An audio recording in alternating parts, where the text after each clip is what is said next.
৭ তারিখ থেকে হয়তোবা সারা বাংলাদেশে একটা ওয়েদার হতে পারে বা কালবৈশাখী ঝড় হতে পারে। আগামী কয়েকদিন আমরা যেটা বলতে পারি যে তাপপ্রবাহটা বিস্তার লাভ করতে পারে এবং সেটা অব্যাহত থাকতে পারে। মার্চ, এপ্রিল, মে ৩ মাস হলো আমাদের গরম, আমরা আবহাওয়ার ভাষায় বলি গ্রীষ্মকাল। যদিও বাংলায় হলো আমাদের ২ মাস গ্রীষ্মকাল, কিন্তু আমাদের আবহাওয়ার ভাষা হলো ৩ মাস গ্রীষ্মকাল। মার্চ, এপ্রিল, মে। যেহেতু মার্চ মাসে আমাদের সারা বাংলাদেশে প্রায় দিনই কিছু না কিছু বৃষ্টি হয়েছে, কিন্তু তাপমাত্রা ওরকম বাড়ার সুযোগ হয়নি। যদিও ম্যাক্সিমাম তাপমাত্রা বা সর্বোচ্চ তাপমাত্রাটা আমাদের স্বাভাবিকের তুলনায় কম ছিল সারা দেশে। এর প্রধান কারণ হলো বৃষ্টিপাতের কারণে। প্রায় দিনই বৃষ্টি পেয়েছি আমরা। আর একটা জিনিস হলো, যেহেতু কালবৈশাখীর সময় এই সময় যদি প্রায় দিনই বৃষ্টি হয়, তাপমাত্রাটা এরকম একটা বাড়ার সুযোগ থাকে না। আর এপ্রিল মাসের শুরুতেই আমরা যেটা আগেই বলছিলাম যে আমরা ২ তারিখের কাছাকাছি সময়ে তাপমাত্রা বাড়া শুরু হতে পারে। আমার ২ তারিখে আমরা দেখলাম রংপুর, রাজশাহী ডিভিশন, ২টা টোটাল ডিভিশন, না রাজশাহী এবং খুলনা ডিভিশন, এই ২টা ডিভিশনে আমাদের তাপপ্রবাহ চলে আসছে মৃদু থেকে মাঝারি। সাথে ৪টা জেলা যোগ করে দিবি, টাঙ্গাইল, মানিকগঞ্জ, ফরিদপুর এবং নীলফামারী, এই ৪টা জেলায় আমাদের তাপপ্রবাহ রয়েছে। তা আগামী কয়েকদিন আমরা যেটা বলতে পারি যে তাপপ্রবাহটা বিস্তার লাভ করতে পারে এবং সেটা অব্যাহত থাকতে পারে। আর যদিও বিচ্ছিন্নভাবে কিছু জেলা কিংবা আমাদের কিছু বিভাগে হয়তো বা কালবৈশাখী ঝড় হতে পারে, কিন্তু ওভারঅল তাপমাত্রা তেমন একটা কমার সুযোগ কম। অথবা তাপমাত্রা এরকম থাকতে পারে বা সামান্য বাড়তে পারে। এটা ৩, ৪, ৫, ৬ মোটামুটি একই রকম ওয়েদার থাকতে পারে। হয়তোবা একেবারে কালবৈশাখী ঝড় যে বন্ধ হবে তা কিন্তু না। যে কোনো সময় হতে পারে, কোনো একটা জেলায় হতে পারে, কোনো একটা ডিভিশনে হতে পারে। তো ওভারঅল বাংলাদেশে হওয়ার সুযোগটা কম।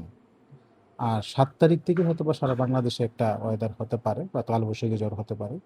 তখন ৭ তারিখ, ৮ তারিখ, ৯ তারিখ, ১০ তারিখ, এই ৪টা দিন একটা সুযোগ থাকে তাপমাত্রা কমান, এবং সেটা শুরু হতে পারে ৭ তারিখ থেকে। ৭ তারিখ বা তার কাছাকাছি সময়। তো এর আগে আমাদের তাপপ্রবাহ যেটা চলছে সেটা হয়তো বা অব্যাহত থাকতে পারে এবং বিস্তৃতিও লাভ করতে পারে কিছু কিছু জায়গায়।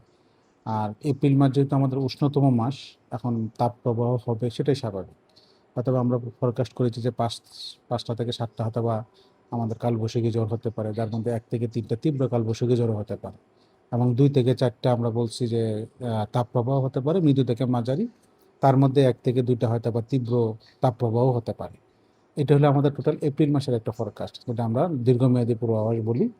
আর আগামী ৫ দিনের পূর্বাভাস তো বললামই আমি, যে ৩, ৪, ৫, ৬ মোটামুটি ওয়েদার একটু ড্রাই থাকতে পারে এবং কিছু কিছু অঞ্চলে বা কিছু কিছু এলাকায় হয়তো বিচ্ছিন্নভাবে কিছু বৃষ্টিপাত হতে পারে, যেটা তাপপ্রবাহে তেমন একটা হেরফের নাও করতে পারে।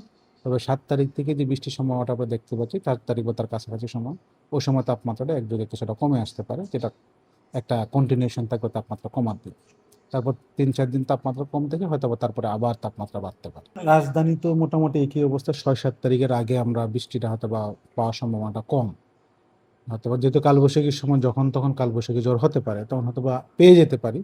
কিন্তু ওভারঅল গাণিতিক মডেল অনুসারে যদি আমরা দেখি, ৬ বা ৭ তারিখের আগে বৃষ্টি পাওয়ার সম্ভাবনাটা আমাদের কম ঢাকা জেলার জন্য। হ্যাঁ, রাজধানীর তাপমাত্রাটা একটু বাড়ার সুযোগ আছে। হয়তোবা ৫-৬ তারিখের দিকে কিছুটা কম হতে পারে। কিন্তু এখন আজকে যেটা বাড়ছে, কালকে সামান্য একটু বাড়তে পারে, তার পরের দিন আরেকটু বাড়তে পারে।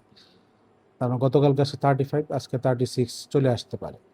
যদি 36 বা তার বেশি হয়, তখন আমরা তাপপ্রবাহ উল্লেখ করতে পারি ঢাকা জেলার জন্য।